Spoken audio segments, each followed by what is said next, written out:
गुरु जी का खालसा श्री वाहिगुरु जी की फतेह। जन्म साखी 10 गुरुओं की, सूरज प्रकाश ग्रंथ साखी श्री गुरु हरकृष्ण साहिब जी की।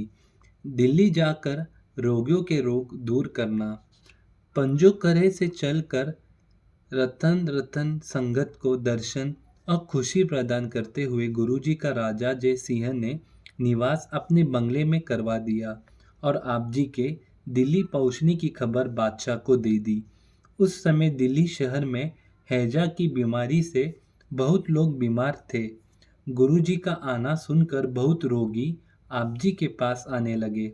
गुरुजी जिस रोगी को अपने चरणों का चरणामृत देते थे वह जल स्वस्थ हो जाता था।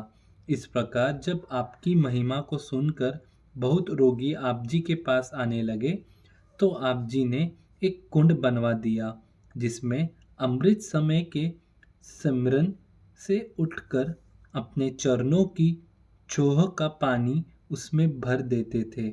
इस कुंड में आए हुए रोगियों को सेवादार आठों पहर चरणामृत देते रहते थे, जिससे बहुत रोगी स्वस्थ होकर गुरु जी की किरत करते और भेंट अर्पण करते थे।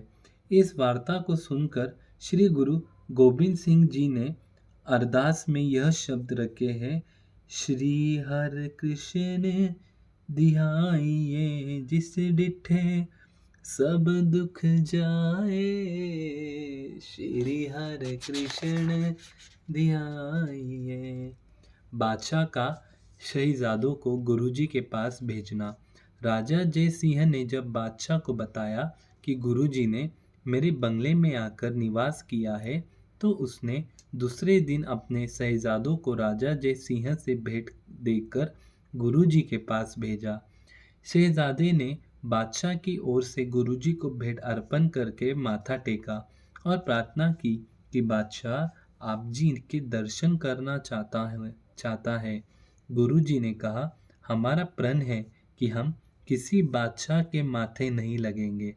शहजादा गुरुजी से बातचीत करते बहुत प्रभावित हुआ और उसने यही बात बादशाह को जाकर बताई कि गुरुजी उम्र में चाहे बच्चे हैं परंतु उनकी सूझबूझ वृद्धों वाली है। धन गुरु नानक। जय सिंह की रानी ने गुरु जी की परख करनी। जब राजा जय सिंह की रानी ने सुना कि बाल गुरुजी पूर्ण शक्तिवान हैं तो उसने आप जी को भोजन खिलाने के लिए महलों में बुलवाया। आप जी को शक्तिवान परखने के लिए रानी अपनी सेविकाओं की तरह कपड़े पहनकर उनमें ही बैठ गई।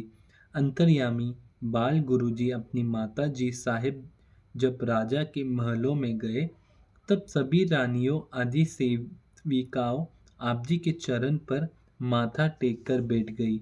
गुरुजी अपने हाथ की छड़ी बारी बार हर एक के सिर पर रख कर कहते, यह भी रानी नहीं, यह भी रानी नहीं। परंतु जब असली रानी की बारी आई तो उसके सिर पर छड़ी रख कर कहा कि यह रानी है। यह सुनकर रानी गदगद हो गई और बड़े प्यार के साथ उन्हें अपनी गोदी में बैठा लिया और आपके चरण पकड़कर श्रद्धा से शीश निवाया। राजा और रानी ने बड़े प्रेम से आप जी को भोजन खिलाया। जवारता की थाली भेंट करके गुरु जी की खुशी प्राप्त की। धन गुरु नानक। गुरु जी को शीतला।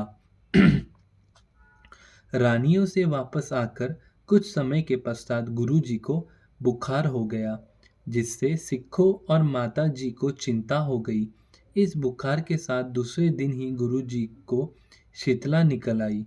जब एक दो दिन इलाज करने से बीमारी को कोई फर्क नहीं पड़ा तो इसको छूट की बीमारी समझकर राजा जय सिंह के बंगले से आप जी को यमुना नदी के किनारे तिलेखरी में तंबू कनाते लगवाकर भेज दिया। धन गुरु नानक। ज्योति ज्योत समाना।